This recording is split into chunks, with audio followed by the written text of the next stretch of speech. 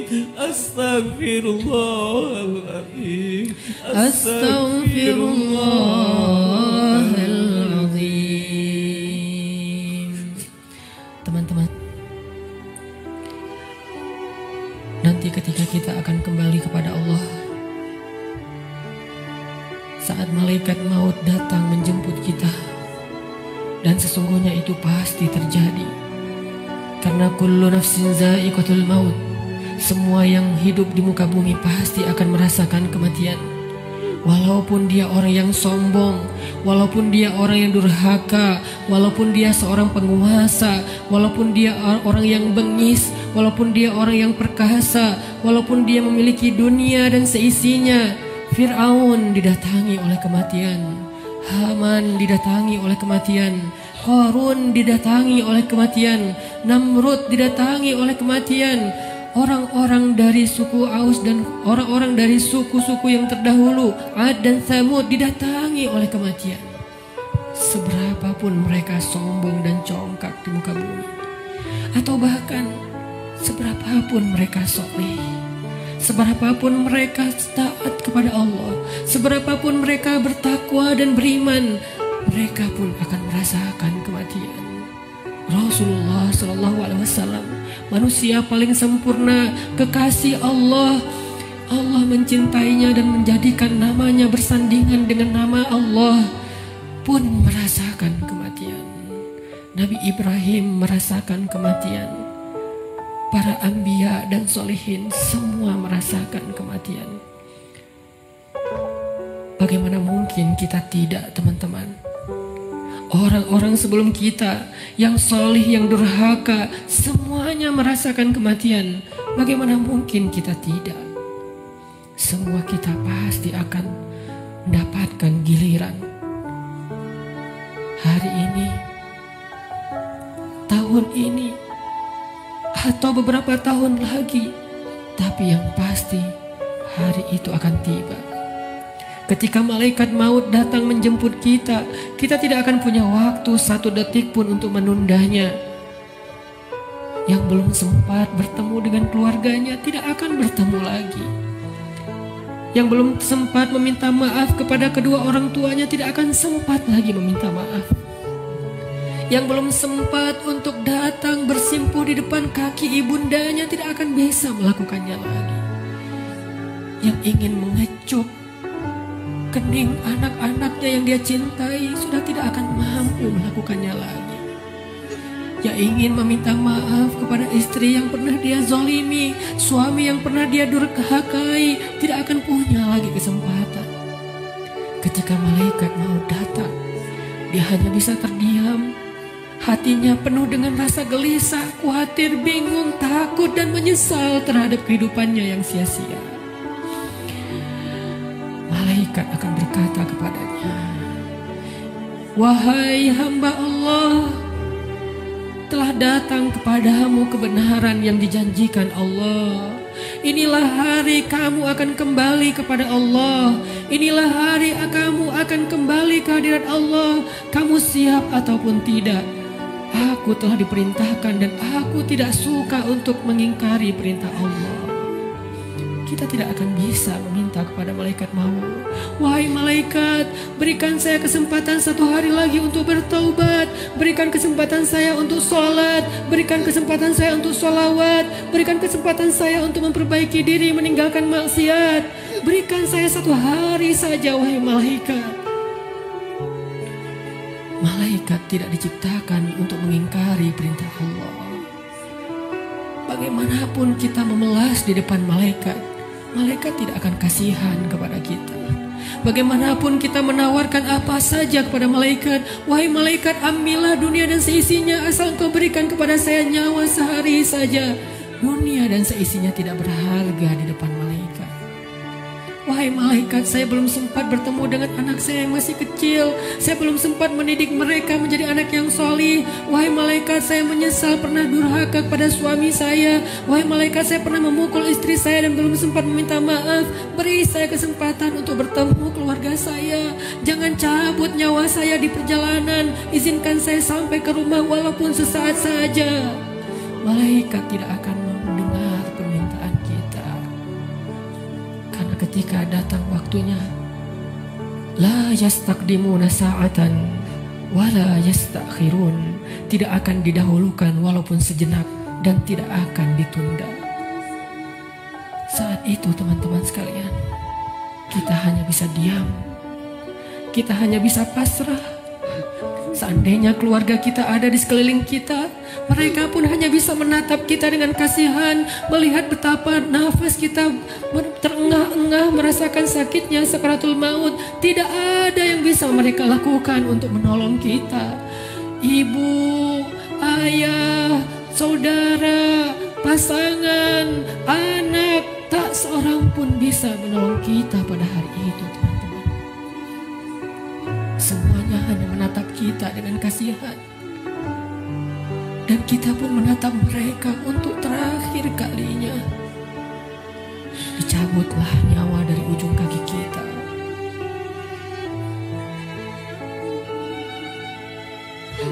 Dicabutlah nyawa sampai ke lutut kita. Rasa dingin menjalar dari ujung jari kita sampai ke lutut, disertai rasa sakit yang tidak bisa dibayangkan. Lalu menyesak sampai ke dada kita, seolah-olah kita berada di sebuah lubang yang sangat kecil, yang bahkan lebih kecil daripada lubang jarum, sehingga kita tidak punya ruang untuk bernafas. Tiba-tiba kita menjadi tersesak. Semua mata memandang kita hanya dengan kasih sayang, tapi tidak mampu menolong kita. Tiba-tiba kita tidak bisa bersuara. Tiba-tiba merasa haus, seolah-olah seandainya air lautan diberikan untuk kita, kita minum sampai habis, bahkan tidak bisa mengobati rasa haus yang luar biasa. Saat itulah kita akan bisa melihat semua dosa yang pernah kita kerjakan dalam hidup kita. Terlintas semua perbuatan-perbuatan maksiat yang pernah kita kerjakan diam-diam atau sembunyi-sembunyi. Semuanya tampil di depan mata kita, seolah-olah semuanya menjadi ancaman bagi kita. Ya Allah, saya ingin bertaubat, tetapi kata malaikat sudah terlambat. Tidak ada lagi kesempatan bagi kamu untuk bertaubat. Dicabutlah nyawa sampai ke ujung ubun-ubun kita. Inna lillahi wa inna ilaihi raji'un. Semuanya menjadi gelap. Kita sudah meninggalkan dunia. Sekarang perjalanannya, perjalanan abadi, dan kita sendiri. Sudah tidak ada siapapun yang bisa mendampingi, tidak seorang pun yang bisa menolong kita. Tangisan anak-anak kita, keluarga kita sama sekali tidak bisa menolong kita. Sekarang kita sendiri melakukan perjalanan yang sangat panjang, dalam ketakutan, dalam kebingungan, dalam rasa yang tidak jelas karena dosa-dosa yang teramat banyak. Satu-satunya penolong kita pada saat itu hanyalah amal soleh kita. Satu-satunya penolong kita saat itu hanyalah zikir-zikir yang kita bacakan. Yang dulu ketika di dunia kita bermalas-malasan,